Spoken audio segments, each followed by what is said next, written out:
viajando por terras distantes, onde sempre encontramos algo familiar.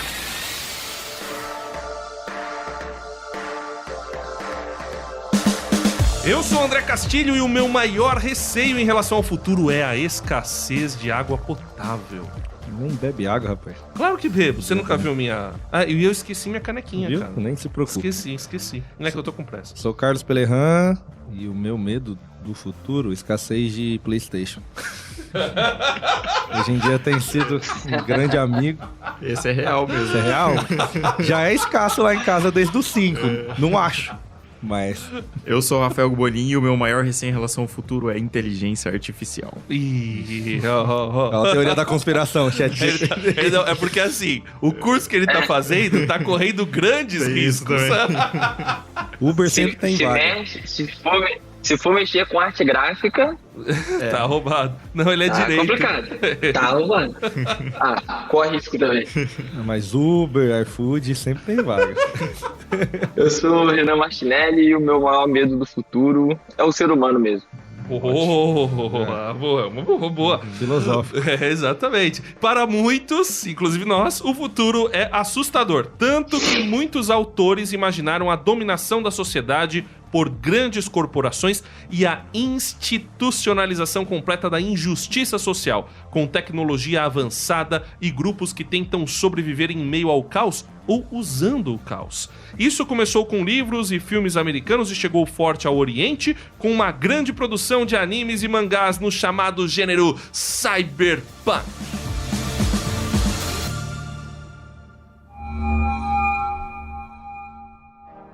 Bom, como eu conheci Cyberpunk, eu nem gosto. Mentira, até gosto. Só pra causar. Pra quem não gosta de Beatles, né, Rafael? Ele me surpreende. Não, Cyberpunk ainda é melhor que Beatles. Nem faz sentido na comparação. As trilhas são melhores. Mas acho que o único que eu assisti de verdade foi o Evangelho. Que dá pra pôr assim, dá pra dar uma roubada. Dá pra dar uma roubada. Mais ou menos. Dá pra dar uma roubada. Forçando bem. Não, é um futuro todo lascado, falta coisa, tá ali. Eu concordo. É que fica um pouco de meca também, mas beleza, ele vai. Porque eu gostei da história do mangá, né? Já falei que a gente vai falar um dia e acho que o final da minha porcaria. Mas o mangá era muito bom. Vi o saudoso Cowboy Bebop, que Deus o tenha, que também dá pra pôr. Sim, acho que é ok. Forma, sim. E Ghost in the Shell, né? Clássico. E o que você achou do Ghost in the Shell, por exemplo? Eu vi, se eu não me engano, era o filme que tinha antigão, né? O filme, o anime, né? A animação. Sim. VHS. Minha irmã rebobinando, eu era muito pequeno, mas nem era pra eu estar assistindo aquilo, que era muito pesado pra uma criança. Verdade. Mas eu achei muito bom.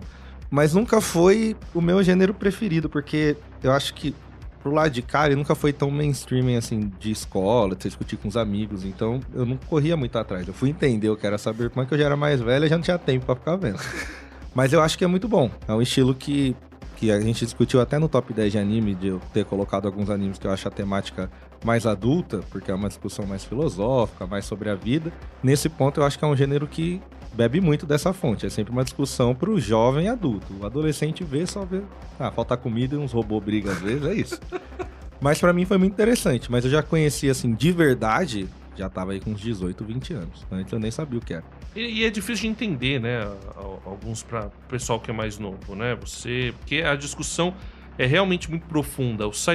Quando eu comecei a acompanhar e me dei conta do gênero cyberpunk, eu também já era adolescente e eu assisti, apareceu na Band propaganda de Akira. E tinha outro anime também que eles gostavam de passar lá. Que ano foi isso aí? Cara, a década de 90, final da década de 90. Eu era moleque. Velho. Mas eu não assisti Akira. Eu assisti o outro. O Akira eu não assisti, não sei porquê. Não deu, né? Não dava. Passava tarde, enfim. Mas aí eu via que o Akira era um clássico e comecei. Aí tinha um amigo, ao contrário do que você falou, tinha discussão no colégio sobre alguns, mas não no colégio, era na faculdade. E aí, é mais velho já. O chá das 6 da senhora. Mas o pessoal... E aí tinha um cara que gostava muito de Evangelion na minha faculdade. E aí a gente comentava bastante, né? E também sobre Akira, sobre alguns animes nesse estilo. Agora, eu sei que a gente vai falar aqui mais do oriental, mas é que eu tenho uma história com o cyberpunk ocidental. E eu já vou citar agora, porque aí a gente tem mais tempo depois pra falar sobre outras coisas quando a gente vai falar do cyberpunk ocidental. Pra deixar claro que... Bom, depois eu falo sobre isso. Mas a gente tinha um jogo, que inclusive a gente até conversou ontem, eu e o Rafael, que era o Cyberpunk 2020. Que deu origem ao Joguei. famigerado... Para 2077. mim, não entendido, incompreendido, Cyberpunk 2077, que é o jogo aí que foi lançado com muitas expectativas, todas elas frustradas. A origem dele é um RPG de mesa, o Cyberpunk, depois virou a segunda edição, acho, é o Cyberpunk 2020. Há outros RPGs Cyberpunk. Eu joguei o Cyberpunk 2020. Tinha um sistema genérico chamado GURPS, de RPG de mesa, e tinha o GURPS Cyberpunk. E aquilo ficou muito marcado pra mim. Então, quando eu assisti um filme cyberpunk, eu sempre eu conseguia identificar pelas pessoas com roupas pretas misturadas de colorida, com cabelo principalmente colorido, e aquele jeitão, aquela briga, né, de gente meio revoltada que utiliza a rede cibernética pra poder combater, ou não necessariamente combater o sistema, mas viver, porque não tinha acesso aos privilégios do sistema. Mas a minha história é que eu peguei um personagem por causa de uma figura que eu vi no livro, que eu era um cara com uma espada. Só que a classe do personagem que eu peguei era um comerciante. E ele era muito ruim de luta. Então eu falei que o meu personagem tinha uma espada e eu não consegui usar, porque o cara era ruim de luta. Aí, tive uma grande lição pra minha vida. Que ao invés de eu ficar tentando lutar com o personagem, porque o personagem era bom de luta, eu fui fazer comércio. E fui Se deu bem. o cara que mais me deu bem naquela sessão. Entendeu? Então... Jovem capitalista. Na hora de- Não. Trabalho o seu ponto forte. Essa é a lição pra vida. Na hora de compor o personagem, assim, já tinha algumas coisas sobre implante mecânico, coisas Sim, nesse então, no Cyberpunk 2020, você tem um negócio chamado humanidade. Uhum. Então, quanto mais implante cibernético o seu personagem tem, menos humanidade ele tem. Interessante. Só que Muito se você interessante. perder muito humanidade, aí você deixa de ser humano, né? Lembrando que você jogou tem que Cyberpunk manter. 2020 em 1980. Não. É, porque 2020 era muito futuro. Era né, muito pensando, futuro, Não né? foi 1980. Foi 1997, acho. Eu tinha um ano, o cara tava virando robô.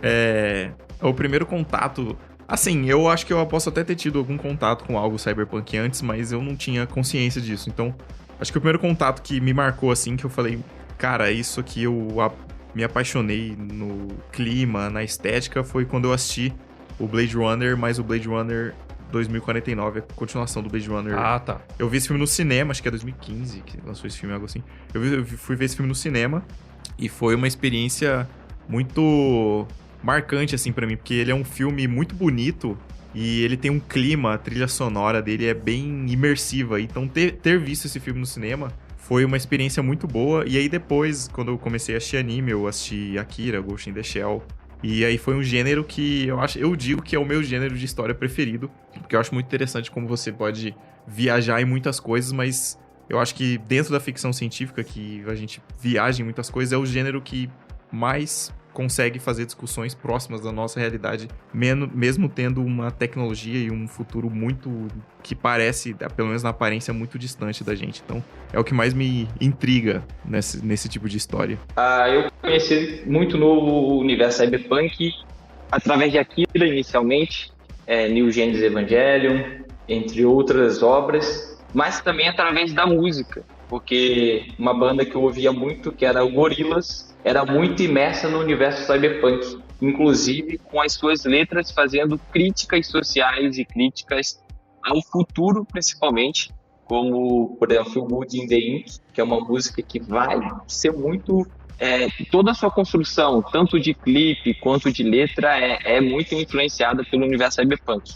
Então, tanto através da música quanto através das obras cyberpunk foi onde eu me introduzi nesse universo. E o que mais te chamou a atenção? Foi essa questão da injustiça social, do futuro? O que mais te fez gostar do gênero cyberpunk? Do gênero foi a questão da construção humana. Cyberpunk eu não vejo nem muito a perspectiva social.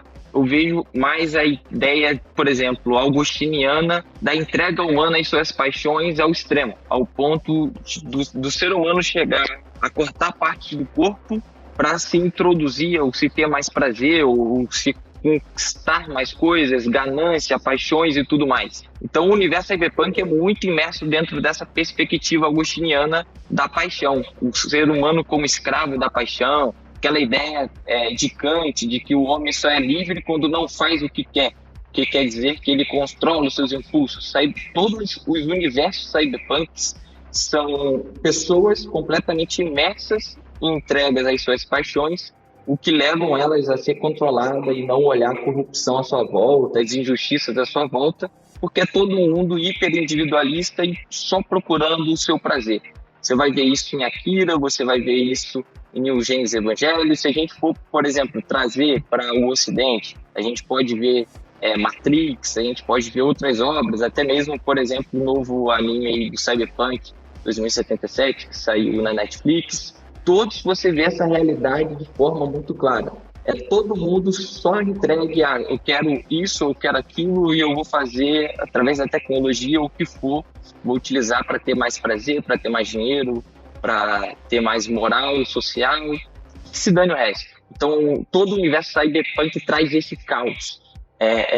Muita coisa ao mesmo tempo, muita cor ao mesmo tempo, muito som ao mesmo tempo e ao mesmo tempo você vê personagens individualizados sendo trabalhados no meio do caos. Eu acho isso muito humano, muito a realidade. Independente se você está na Idade Média ou daqui a 200 anos, o ser humano vai continuar sendo ser humano e a única diferença é a tecnologia que ele vai utilizar para conquistar o que ele quer. Vocês viram que o convidado tá forte, né? Vocês viram que o nível subiu aqui. Vocês viram. Hoje a gente vai focar no cyberpunk japonês, que se manifesta principalmente em mangás e animes. Mas só que a gente precisa dizer um pouco mais sobre esse gênero e o início dele.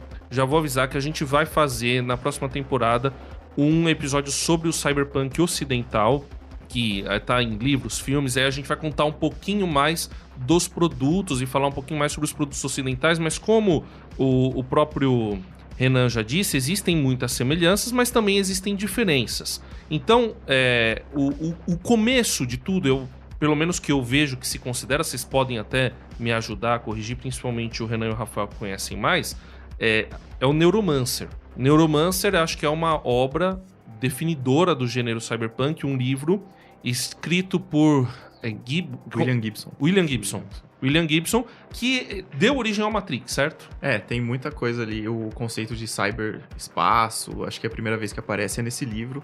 E que é basicamente um metaverso, muito parecido com o conceito de metaverso, que seria a Matrix, né? Então, com certeza foi inspiração do conceito da Matrix. Aí, a partir do Neuromancer, você tem outras obras. Acho que o primeiro filme que fica famoso é o Blade Runner de 1982, é isso? Acho que é 82, 83. Dirigido pelo Ridley Scott com o Harrison Ford como papel principal, que mostra esse mundo dessa maneira aí que a gente vai descrever daqui a pouco, o embate entre a máquina e o ser humano, mas tem algumas outras obras que eu acho que são importantes, que vão dar um pouco de origem, e um escritor que é muito importante, que é o mesmo escritor da Guerra dos Mundos, que é o H.G. Wells. No caso da Guerra dos Mundos, é um embate entre aliens e os seres humanos, né? E os terráqueos. Mas você tem Máquina do Tempo? Acho que é Máquina do Tempo o nome do livro, que ele avança, se eu não me engano, 40 mil anos no futuro, um tempão no futuro, e ali mostra a questão da injustiça social, uma luta de classes do futuro, entre um povo que mora no submundo e um povo que está acima. É mais ou menos o que a gente vê numa outra obra, aí já do cinema, que também, de repente, a gente pode considerar precursora do cyberpunk, que é o Metrópolis. Eu ia citar esse filme, é um filme alemão, né, de 27. Fritz Lang, que a história é mais ou menos isso, né? Tem a sociedade que vive no subterrâneo e a sociedade que vive em cima, aí tem um robô. É muito doido eles terem pensado aquilo em 1927, tem a cena do robô. Eu não sei se é exatamente cyberpunk, mas tem muitos conceitos que depois, quando o William Gibson faz o Neuromancer, ele meio que delimita o que é e o que não é cyberpunk, mas tem muitos conceitos ali que estão presentes também no Neuromancer, até, se a gente for pensar, até no Frankenstein da Mary Shelley, sobre ele criar uma criatura que se aproxima de um ser humano e tal. Mas que é artificial, né? Sim, é criado e tal. O Neuromancer, só pra falar rapidão dele, cara, esse cara, às vezes eu acredito em teorias da conspiração de viajantes no tempo, porque o William Gibson, ele... Você já leu? Alguém já leu? Não, isso não. Já leu o Neuromancer, Renan? Já. Ele descreve o cyberespaço de uma maneira, assim, que parece que já existia algo parecido, mas não existia ainda algo parecido como um metaverso hoje em dia. Então, a maneira como ele descreve que eles entram nas máquinas e eles estão presentes quase como fisicamente nesse mundo cibernético, então é muito doido pensar que ele escreveu isso naquela época. O Renan abordou um lado mais existencialista quando ele falou, mas eu acho que é inevitável a gente falar sobre um conceito chamado distopia. E a distopia, ela é o oposto da utopia. A utopia é você pensar num mundo perfeito. Uma ideia mais ou menos semelhante ao paraíso. Então a gente tem a sociedade conseguiu atingir a sua plenitude e há uma utopia para uma parte da sociedade no universo cyberpunk, na ideia cyberpunk. A outra vive na completa miséria, pobreza e dominação. Por isso que a gente pode dizer que Metrópolis, ela não é uma obra cyberpunk, mas ela talvez tenha elementos da antecedência do cyberpunk. 1984 também. Também, que é do George Orwell. George Orwell. George Orwell. Que não foi escrito e nem lançado em 1984, né, pra quem não Deixa sabe. bem claro isso. Da década de 50. 56, eu acho, o ano. O Asimov escreve o Eu, Robô, acho que na década de 50 também. Também.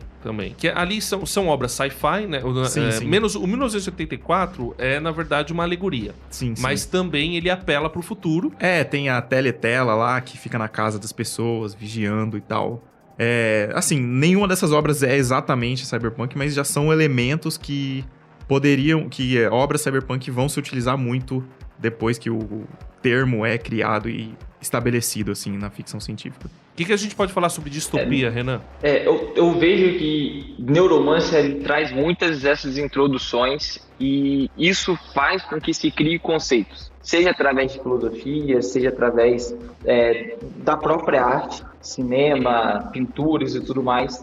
E muito do que a gente tem hoje, nós temos por pessoas que beberam dessas obras e foram movidas por essas obras até mesmo para desenvolvimento tecnológico e tudo mais.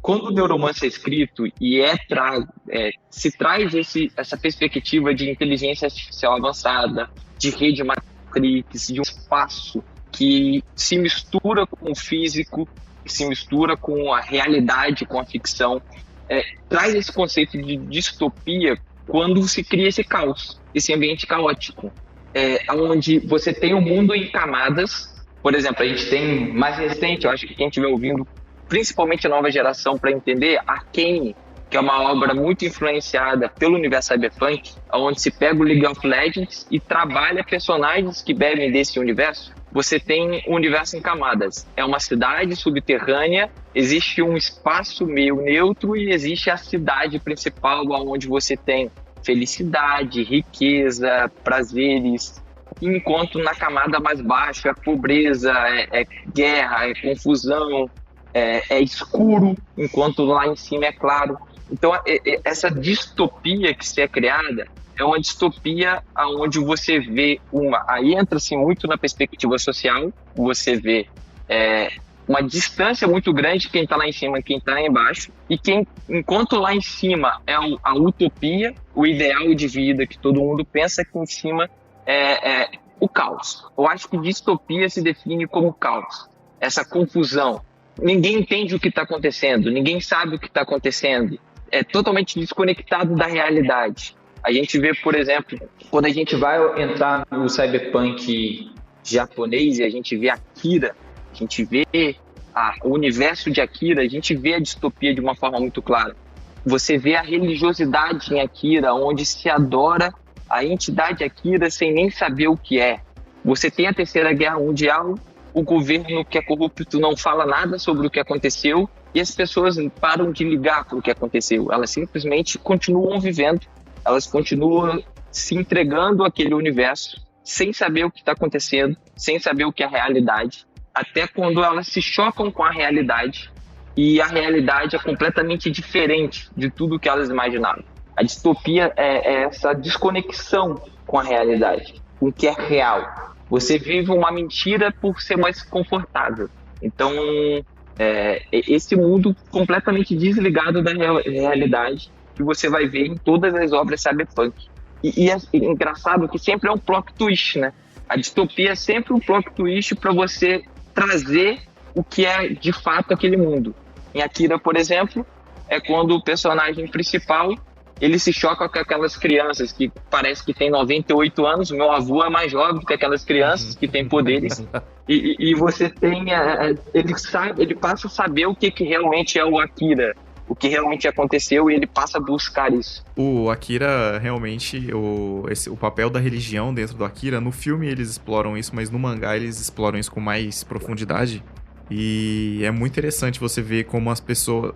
Quando as coisas começam a ficar mais e mais caóticas, as pessoas começam a ter atitudes em massa, assim, muito bizarras. Fazer um desfile com aquele cara, aquele gordinho que tem óculos escuros, que é tipo o líder religioso, eles carregam ele no negócio, assim. Então, é muito interessante. O Akira tem coisas muito diferentes com outras obras cyberpunks. Ele tem esse caráter sobrenatural também, que faz parte da história, deles terem poderes telecinéticos, e ele aceita, e ele faz isso com naturalidade. É um mundo cyberpunk, mas tem pessoas aqui com poderes, e é isso. Então, isso é um negócio interessante, porque o cyberpunk muito cedo foi pro Oriente, foi pro Japão, né? Não sei se pelo fato do Japão ser muito fissurado, o japonês, né? A cultura japonesa, ela é fissurada pelo avanço tecnológico. Uhum. E aí, depois do lançamento do Neuromancer e do Blade Runner, o Akira, o mangá é de que ano? Eu acho que ele começa a ser publicado em 82. Então, e ele só termina perto. Depois que já tinha lançado o filme. Em 88 lança o filme, ele não tinha acabado ainda.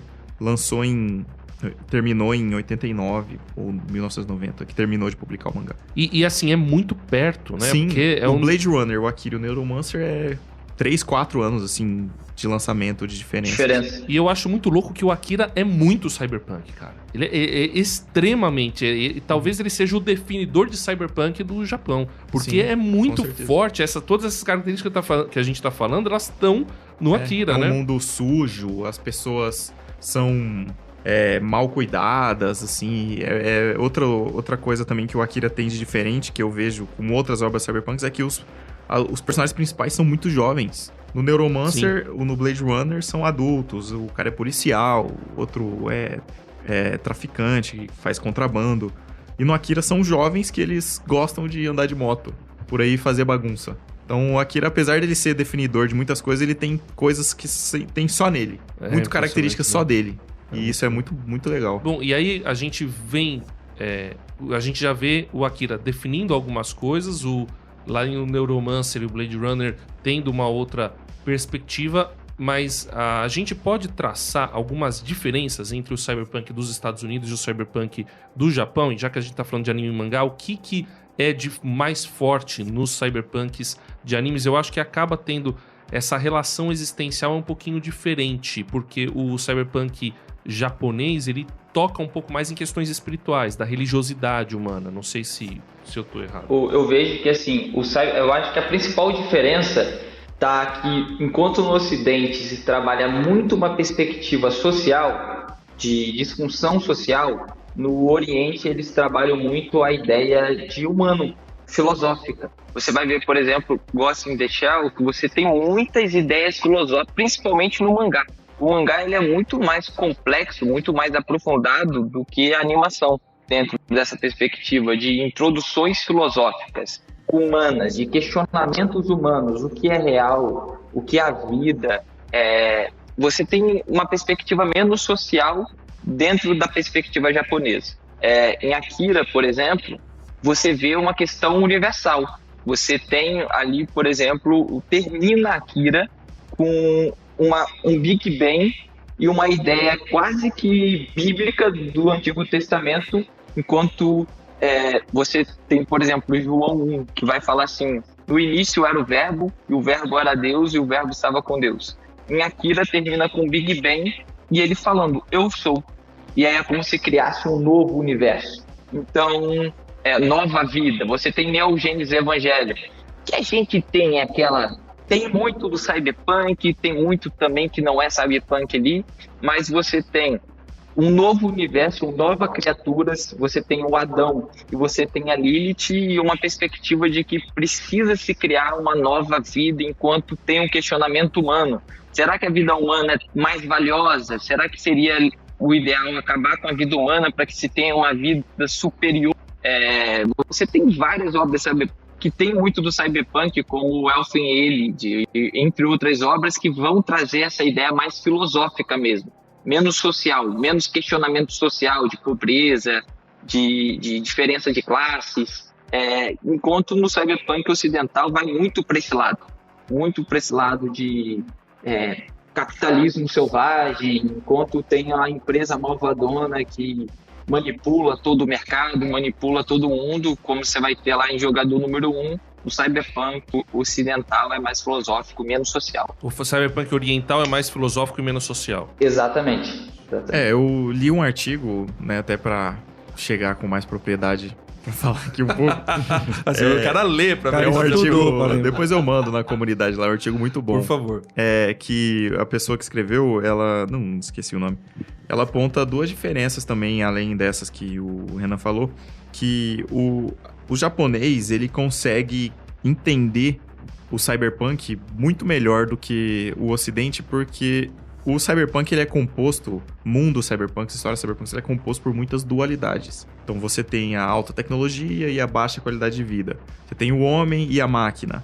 Você tem o indivíduo cyberpunk, que ele geralmente é rebelde, ele é contra o sistema, mas é muito difícil você ver uma história cyberpunk em que esse indivíduo consegue, de fato, mudar o sistema. Então, essa dualidade, os japoneses, eles conseguem compreender melhor, porque a própria sociedade deles, na formação deles na pós-modernidade, no pós-segunda guerra, ela é profundamente enraizada com uma dualidade também, porque depois que tem a segunda guerra, o Japão sai arrasado e tal, os Estados Unidos, após o término da guerra, se comprometem lá a ajudar financeiramente a reestruturação do Japão e tal. Então, ao mesmo tempo que o Japão, ele, no decorrer das décadas subsequentes, tem muita influência comercial americana, a produção de cultura pop japonesa é muito influenciada pela cultura pop americana, o Japão ainda continuou sendo um país que tem profundas raízes tradicionais, com milenares, com sua história antiga. Então é uma dualidade também presente dentro da sociedade japonesa que, quando eles vão criar mundos ou criar histórias, personagens dentro desse cyberpunk muito dual também, eles conseguem fazer com que isso seja mais natural, que seja uma discussão mais presente na realidade deles, entendeu? Mais então, fluida, digamos assim. Isso. Você tinha falado, a gente tinha conversado um negócio sobre a questão da relação com as máquinas. Que o japonês consegue ter um pouco, digamos assim, ver de maneira um pouco mais amigável. Sim. Enquanto que no Ocidente a gente vê de uma maneira um pouco mais pessimista. Sim, esse artigo, a segunda coisa é que geralmente as histórias cyberpunk ocidentais, o Blade Runner, né, é o maior exemplo disso, o homem, ele é colocado em confronto com a máquina. Então você tem lá o Deckard, que ele precisa caçar os replicantes, que eles se revoltam e tal. O Eu, Robô, do Asimov, tem bastante disso também. Enquanto o cyberpunk japonês, né, no artigo, a ideia que ele defende é que o homem e a máquina, eles são colocados em fusão um com o outro. Então, no Akira, por exemplo, o Tetsu, no final lá, ele começa a se deformar com fios e cabos, assim, e ao mesmo tempo que ele se deforma organicamente também. O Ghost in the Shell, que a Makoto, protagonista, ela não sabe se as memórias que foram colocadas na cabeça dela foram criadas mesmo, ou se elas foram uma memória de outra pessoa. Então, enquanto no Ocidente você tem um confronto do homem com a máquina, no Oriente você tem uma fusão do homem com a máquina. E o interessante dessa dualidade é como eles trabalham de forma profunda, né? Akira, por exemplo, você tem a inocência da criança enquanto o egoísmo do adulto. E eles vão colocando isso em tudo na obra, né? Todos os elementos da obra vão trabalhando, de certa forma, a dualidade dentro do Oriente. Incluindo no que a gente está vendo agora do movimento quase que cyberpunk também, só que na Coreia. nos manhwas da Coreia tem trazido muito essa perspectiva também. Você tem vários mangás coreanos que têm trago essa perspectiva principalmente com videogame. São máquinas que você entra num universo completamente diferente, NPCs que têm sentimentos, tem obra que tem casamento entre uma pessoa e um NPC que gera um filho, que é um código. Então você tem visto muito isso também na Coreia. Na Coreia isso está sendo trabalhado de forma bem intensa também, nos mangás coreanos recentes.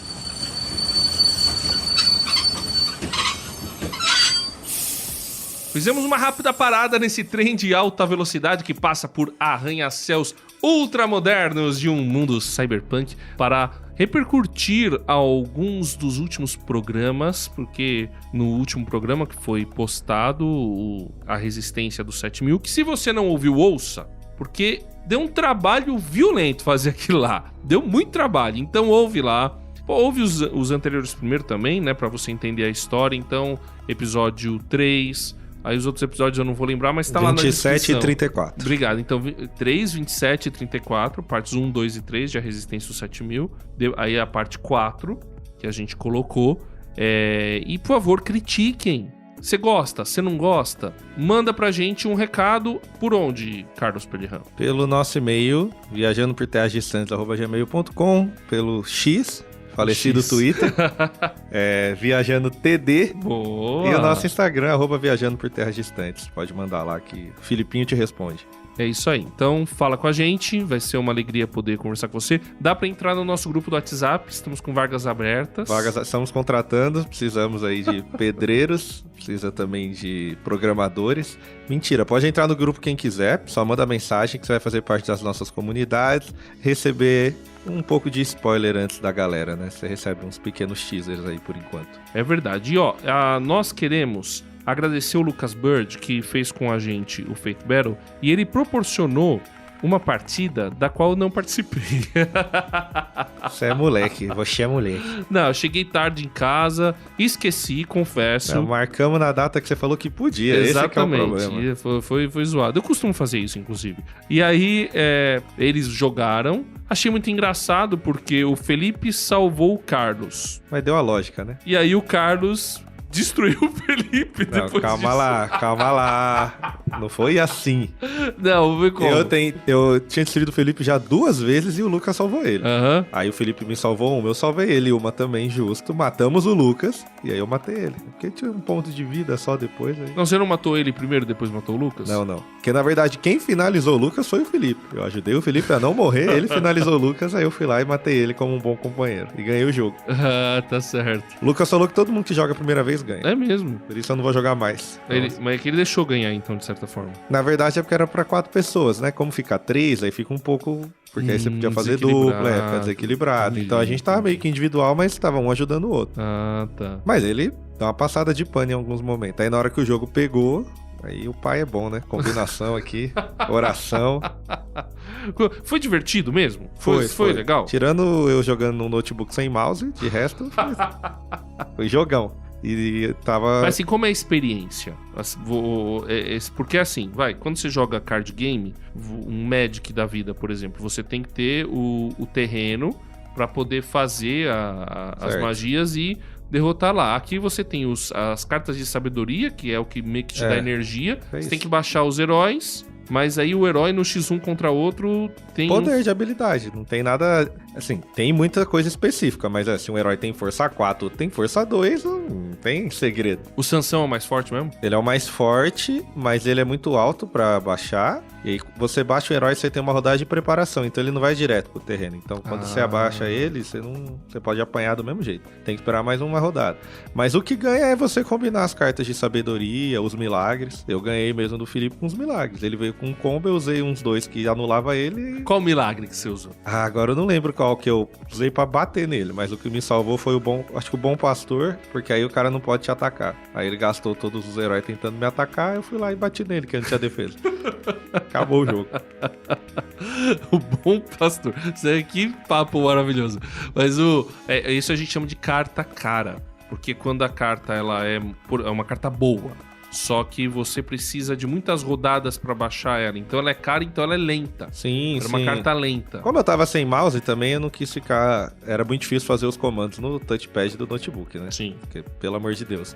Mas o Lucas deu as dicas. Eu comecei com uma mão, porque ele tava vendo a nossa mão pra poder auxiliar a gente a jogar no começo. Uhum. Então, eu não troquei os heróis, eu comecei com cartas muito altas. Então, o ideal é você começar o jogo, você precisa ter pelo menos uma de 1 ou custo 2. Porque a minha mais baixa era custo 3. Então, se você pegar um jogo normal, se for ficar talvez até 3 rodadas, você já perdeu, né? Então, apanhou as 3 rodadas, acabou. E a gente quer dar os parabéns pro Lucas, porque o Lucas terminou o financiamento coletivo.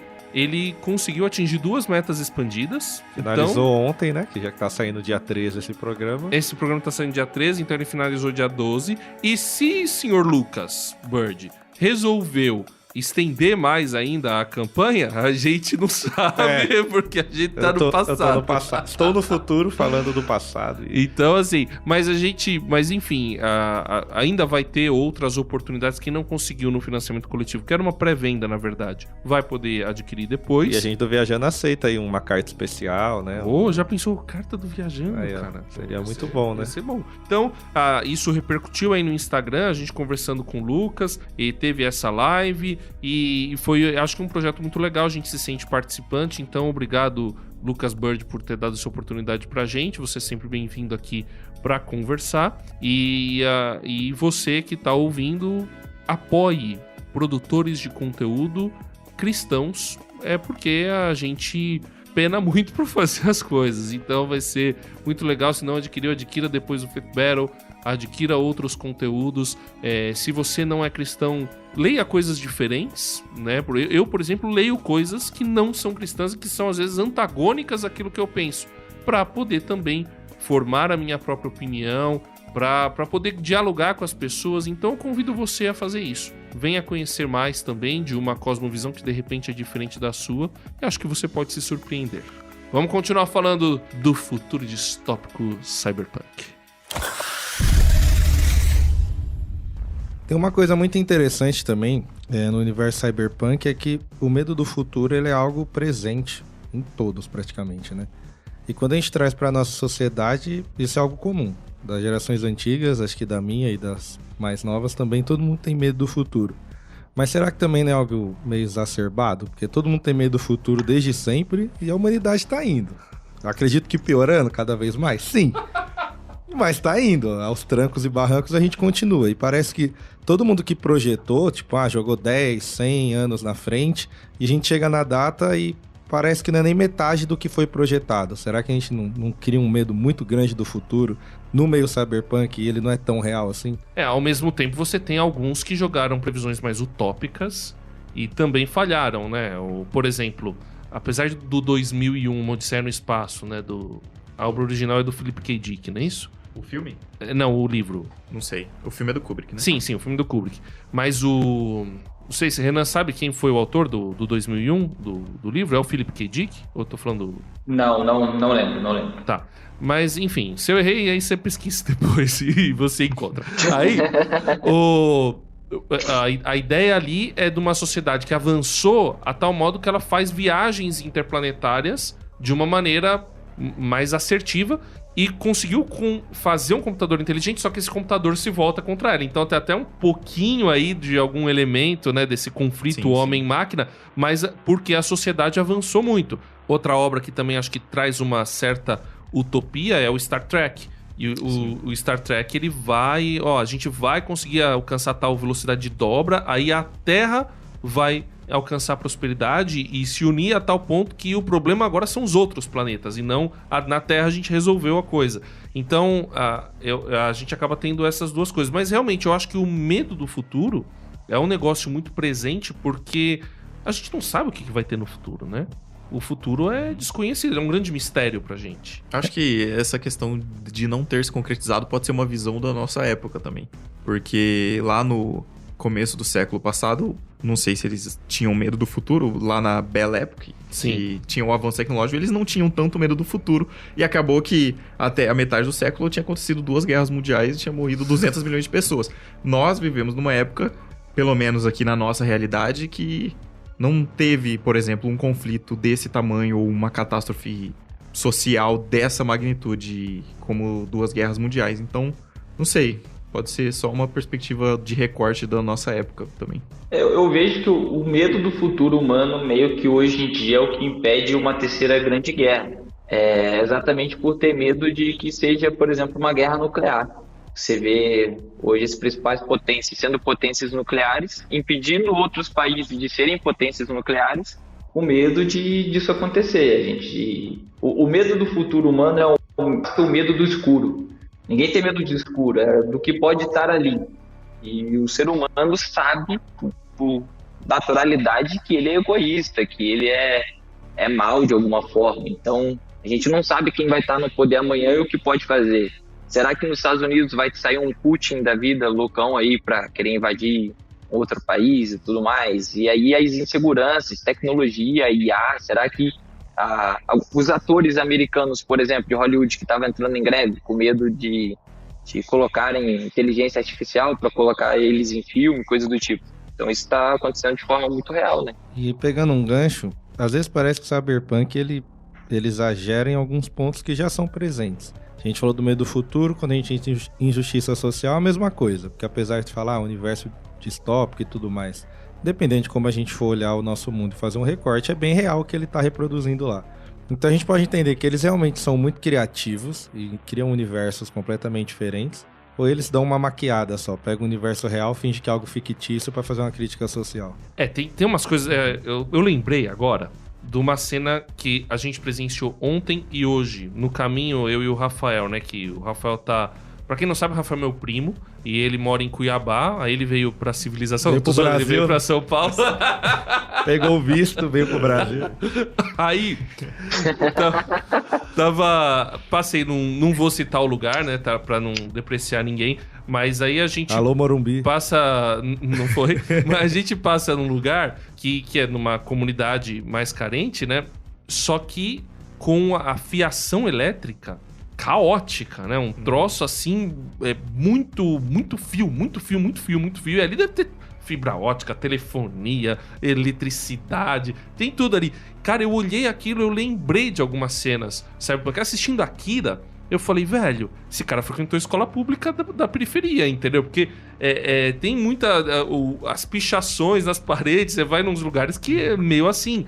Então, eu entendo o que você tá falando e eu acho que tem... Ou não sei se, de repente, assim, o cara imaginou um negócio, mas aquilo já se concretizou em algum lugar. Principalmente quando você tem... Porque o caminho natural da injustiça social é um lugar estar no caos, enquanto o outro lugar tá na ordem. Mas aí vem... Eu sei que tem uma leitura um pouco marxista e eu quero jogar aqui e vocês se virem na discussão. A bomba sai correndo. Exatamente. Jogo e vou embora. Jogo o coquetel molotov e saio. Será que o povo que domina e que tá bem só existe porque tem gente sendo dominada? Porque tem gente que tá na miséria? Ou o sistema ele funciona assim por causa do que o Renan falou no começo, que cada um tá só buscando o seu e o egoísmo exacerbado leva a esse contraste? Rapaz, difícil. Porque aí você também já entra... Só soltou a bomba isso aí, né? Literalmente. Alô, Putin. A gente... que entra no outro... entra no outro ponto que a gente vai discutir também, de pragmatismo e dominação. Será que a gente precisa, de certa forma, dominar para que haja uma paz para alguns, enquanto outros têm que sofrer? Eu acho que é uma discussão que vai ficar, né? O que veio primeiro, o ovo ou a galinha. Porque é difícil da gente definir se realmente é necessário. Que a gente consegue olhar que, para o sistema como ele funciona hoje, eu preciso de uma parcela da sociedade que sofra. Senão o mundo não se sustenta da forma que ele está. Vai do nosso meio aí, vai ao capitalismo, para ele ser autossustentável, eu preciso de uma parcela aí que tenha pobreza, senão ele não mantém. Tem gente que discorda de vocês, tá ligado, né? Tem, mas eu acho que é qualquer sistema, na verdade, humano. A gente tem isso, por exemplo, em todos os momentos da história humana. Você tem reis, nobres, escravos. Aí depois você tem o feudalismo, que tem os senhores de feudos e as pessoas que trabalhavam nos campos, que por mais que não fossem escravos, fossem livres, tinham que entregar os seus impostos para os senhores feudais, que tinham que entregar os seus impostos para a coroa. em qualquer nível. Você tem, por exemplo, vou dar dois exemplos aqui exacerbados. A gente vai para os Estados Unidos, capitalismo malvadão. Você tem principalmente os imigrantes que fazem o trabalho sujo para receber um pouco mais, e você tem um país que tem mais bilionários, que tem regiões que só pode entrar se você tiver não sei quantos bilhões no bolso. Mas vamos para a China, que é um país comunista. Você tem uma classe trabalhadora que sustenta uma classe política, enquanto a classe trabalhadora, beleza, vive ali todo mundo quase com um padrão, a classe política vive num padrão muito, muito, muito mais elevado. Então, se você for para casos ou de extrema direita ou extrema esquerda, qualquer centro, você sempre vai ter alguém que está por cima controlando quem está por baixo, e muitas vezes quem está por baixo está sendo controlado exatamente por estar nessa distopia. A gente olha para o documentário lá que saiu na Netflix sobre a questão das redes sociais, a maioria dos caras que fundaram as redes sociais não as consomem, enquanto o pessoal fica lá no TikTok o dia inteiro dando dinheiro para os caras. E os caras estão vivendo a vida quase que analógica deles. Então, acho que qualquer sistema humano vai gerar isso, de forma natural. Natural isso se gera. E acho que de uma maneira geral, a gente vive numa bolha. A gente às vezes olha pro universo cyberpunk como algo muito distante, mas eu estava até procurando, que eu tinha visto um dado aqui de uma notícia, que na década anterior a gente tinha 49% da humanidade vivendo sobre um regime de autocracia eleitoral. Na nossa década, contando pandemia, esse número subiu para 68%. Então, se a gente fosse justo, apenas 32% do mundo não está debaixo de uma autocracia eleitoral. Então, não é tão distante realmente de um regime... A autocracia eleitoral é uma ditadura com eleições. Isso quer dizer. Então a gente vive, praticamente 70% do mundo não sabe o que é um país equilibrado, vamos dizer assim. Então a gente olha às vezes para o universo cyberpunk, parece estar tão distante, porque, vamos falar, vai do nosso país. Temos nossas dificuldades, mas ainda não estamos nesse ponto. Então a gente olha e fala, nossa, isso é algo que nunca vai acontecer. Mas você estava até esse fim de semana comigo lá no Projeto Missionário, a gente recebeu pessoas de outros países da América do Sul. Sim. E quando a gente conversa com eles, esse universo é a realidade deles. Ele vai falar, não, isso pra mim acordei de manhã, olhei pela janela, eu tô vendo o que você vê do Akira. O que pra você é só um anime, pra mim é realidade. O cara vive quase um Mad Max. Então, é interessante como, ao mesmo tempo que é algo distante, depende de onde você está.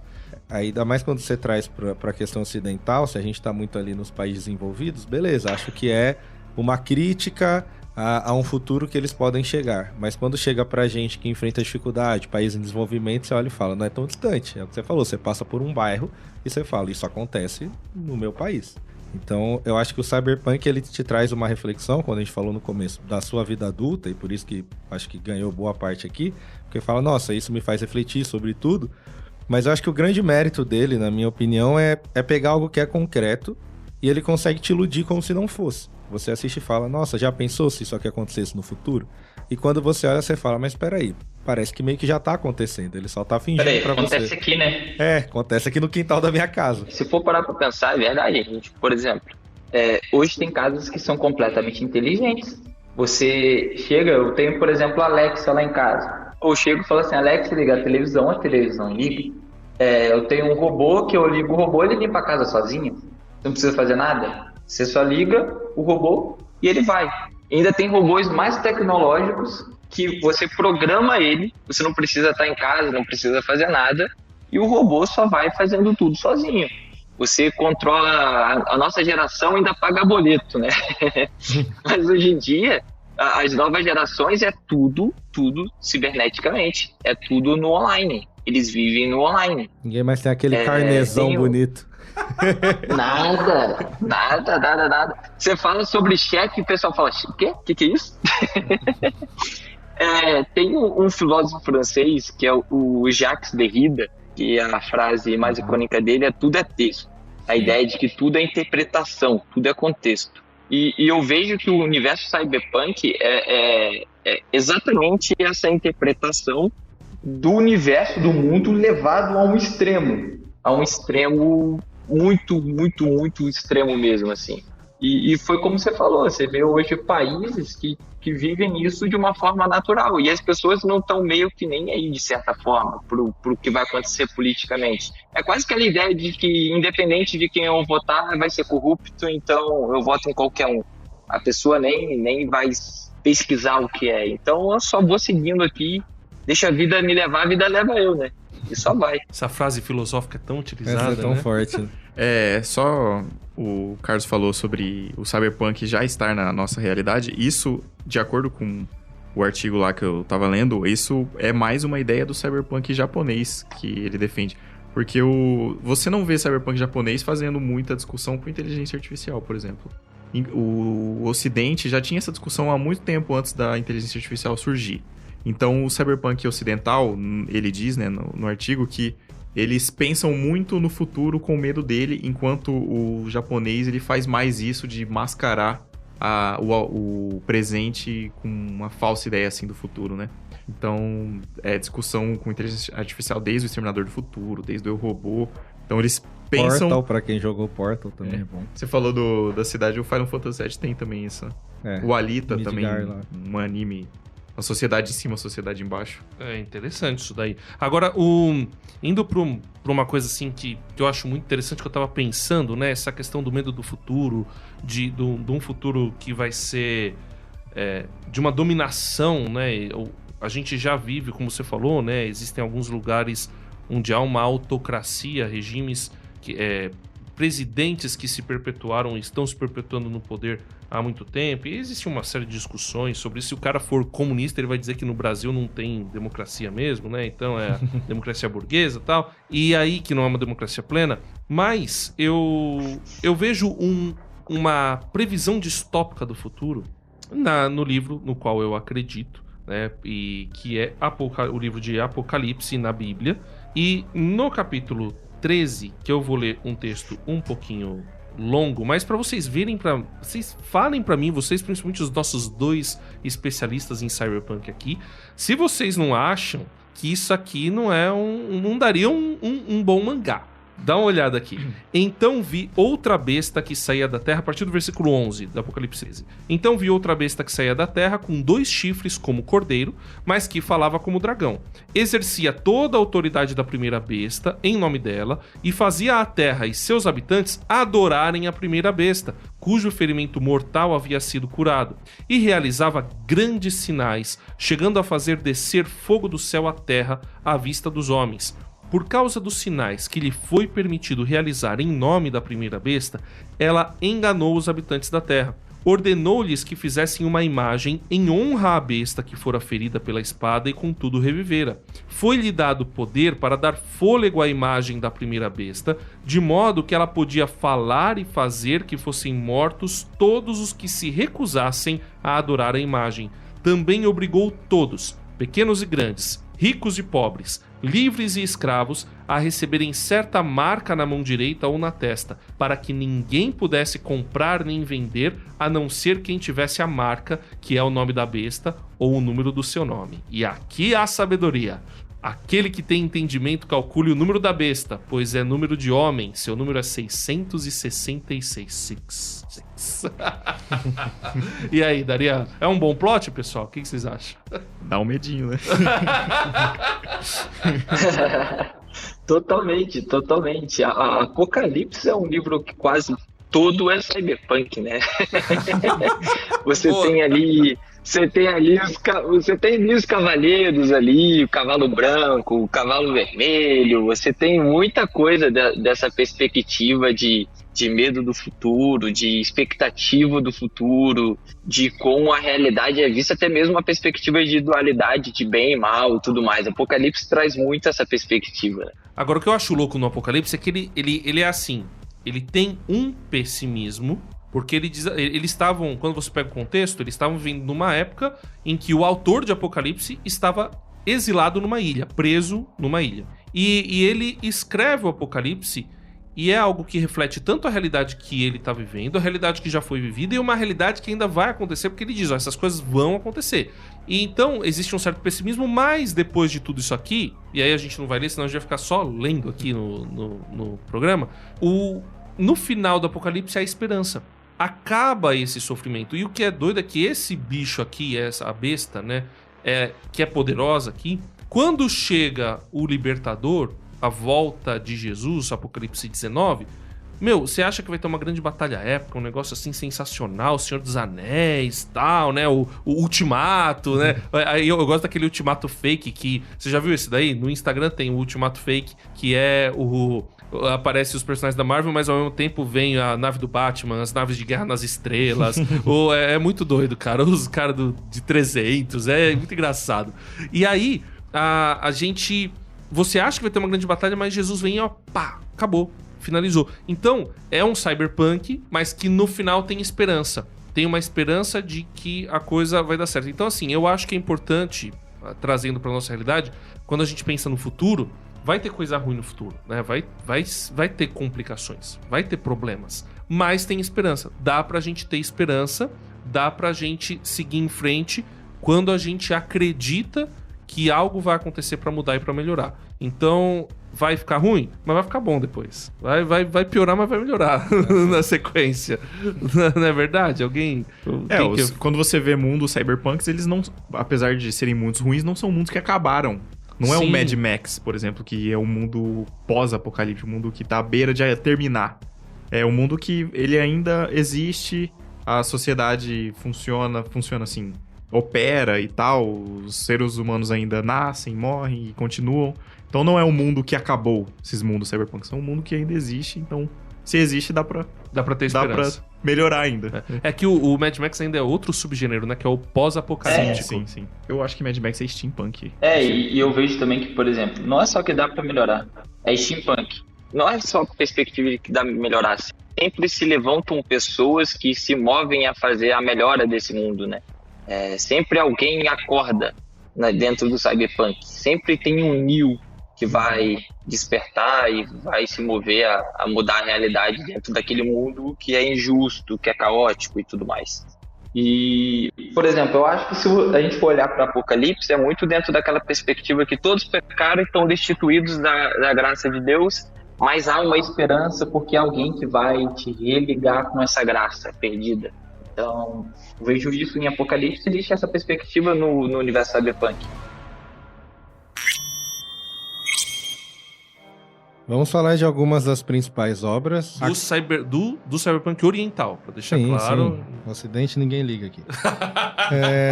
Eu gosto disso. Alô, deixa quieto. Akira é bom, todo mundo aqui já viu alguma coisa de Akira. É ótimo, já assisti, já li, todos deveriam assistir dele, inclusive. Assistir ele. Clássico. Tem alguma coisa a mais para... Porque a gente acabou falando muito de Akira nos conceitos dele, mas tem... De Akira. O nome do autor, o mangaka é? Akira Toriyama. Hirotomo. O Katsu Hirotomo. O autor ilustrador e ele que dirigiu o filme, inclusive, também. O mangá tem que ler porque tem um pedaço do mangá que ele...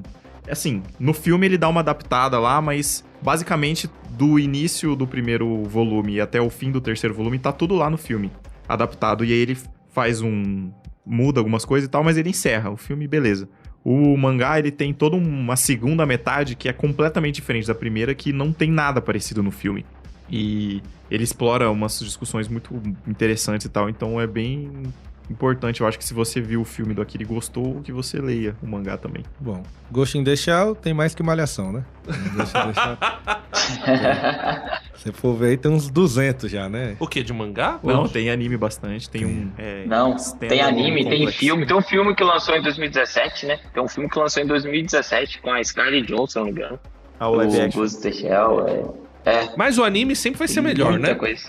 O mangá... Eu acho que o mangá, gente. O mangá é muito melhor. Eu o nunca mangá li, é a melhor mas parte do Ghost in the Shell. o pessoal fala isso mesmo. É mesmo? Que o mangá é bem melhor? Sim. Ele continua, eu acho que... Se eu tiver errado, o Renan me corrige.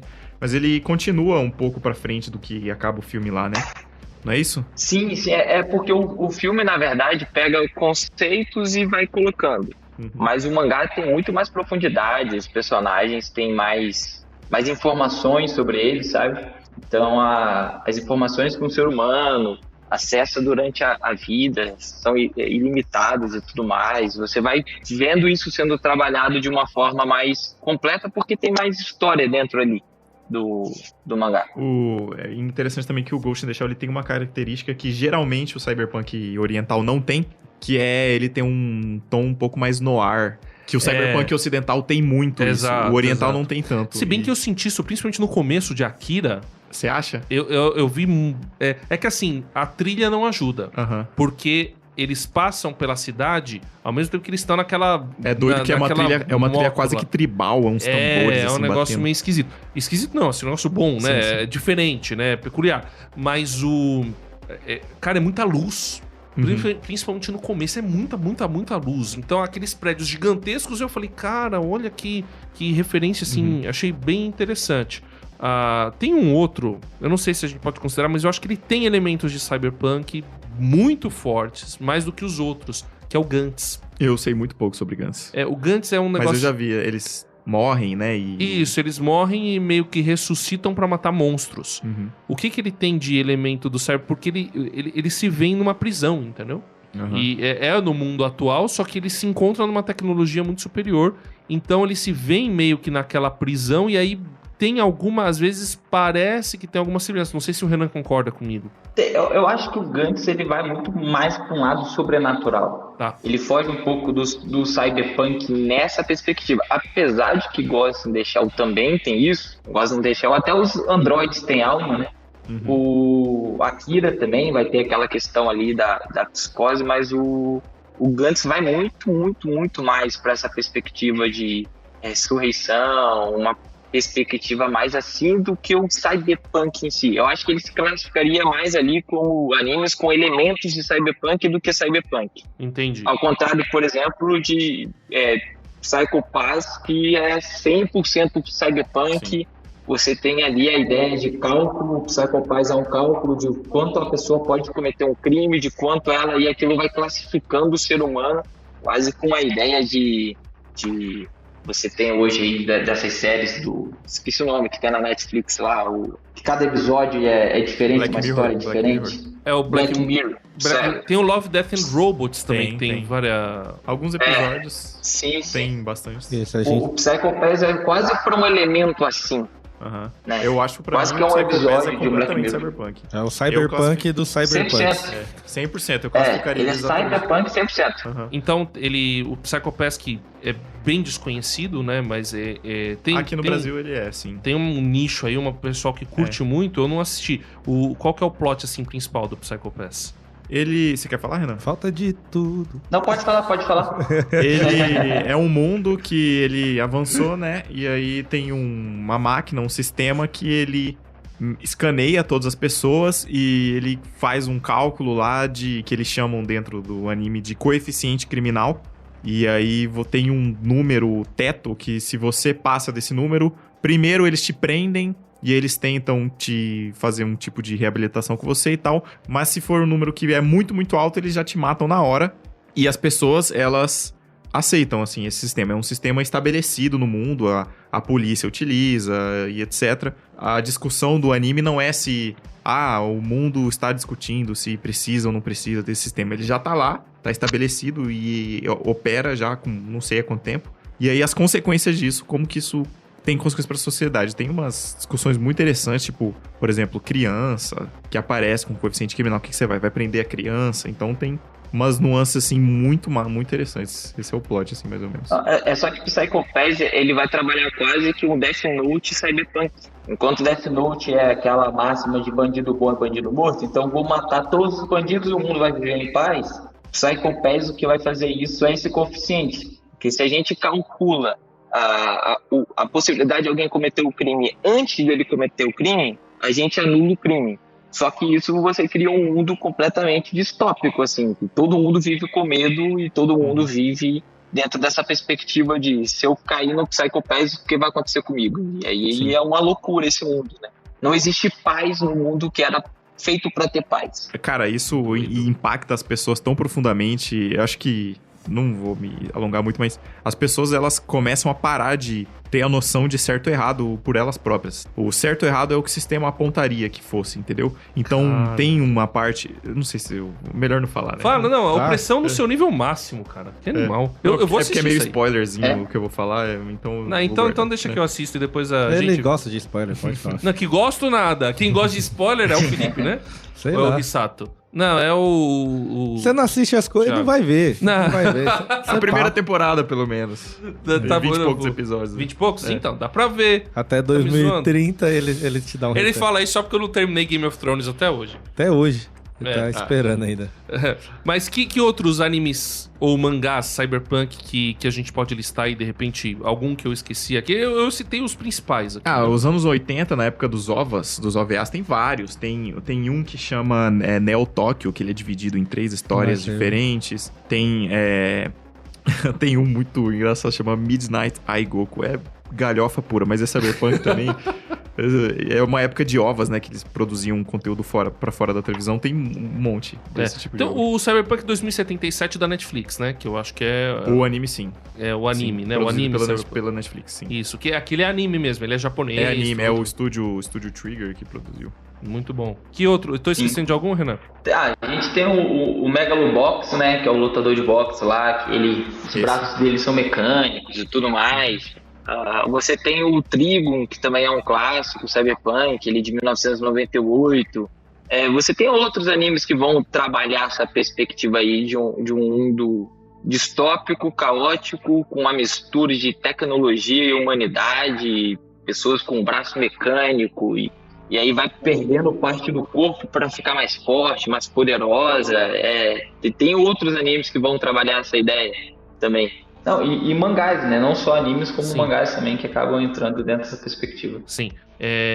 A gente tem também animes com elementos cyberpunk, que não seria gênero cyberpunk, que estão em outro gênero, mas tem alguns desses elementos que a gente falou. Acho que o maior exemplo disso é o Neon Genesis Evangelion, que é um anime de mecha, originalmente, de robô gigante, mas que ele trabalha esses elementos do cyberpunk, o pessimismo em relação ao futuro, ao mesmo tempo que ele é pós-apocalíptico, ele tem uns elementos aí. O Gundam, eu vejo alguns elementos de cyberpunk, principalmente no primeiro, no Gundam, do Mobile Gundam Switch, porque ele é um mundo que tá em guerra, mas aonde tem a dominação, os caras precisam lutar contra o regime opressor. E aí eles vão utilizar essa tecnologia pra fazer isso. Então ele tem... Mas é um anime de mecha, o gênero dele é de mecha. O Cowboy Bebop eu acho... Bastante também. Apesar dele ser, sei lá, ele é quase uma space opera. Apesar de ser ruim. E fique quieto. Alguns episódios, né, tem mais do que outros. Exatamente. Os episódios são bem diferentes alguns um dos outros, né? E o que faz do anime um dos melhores, né, de todos os tempos. Eu inclusive. concordo com você. A gente André. vê pela série, né? Que... Muito obrigado. Ele A série puxa é maravilhosa. Elementos Aquela série do noir. Netflix, muito boa. Não, quando você olha não. assim. A gente não tá falando. Você tá falando de anime. A gente tá falando das adaptações. Por exemplo, Renan, você está empolgado com One Piece, live action, ou você está com o pé atrás, apesar do trailer ser bom? Extremamente empolgado por o Oda tá dentro da perspectiva da produção. E o Oda sempre falou que quando fosse sair, ele iria olhar de perto e só sairia quando ele aprovasse. Tanto que teve episódios inteiros que foram regravados porque ficou pronto e o Oda falou assim, não gostei. Imagina os caras lá na Netflix. Feliz, eu Pé da gastou vida, 1 tá ligado? milhão gravando.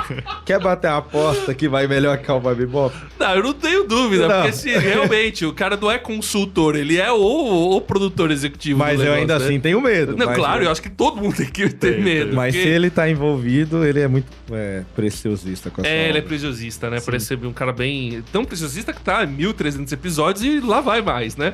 Mas, enfim, não sei, aí tem outros. A gente Qualquer pode- coisa, o One Piece chega no Cyberpunk, tanto que demora, uma hora.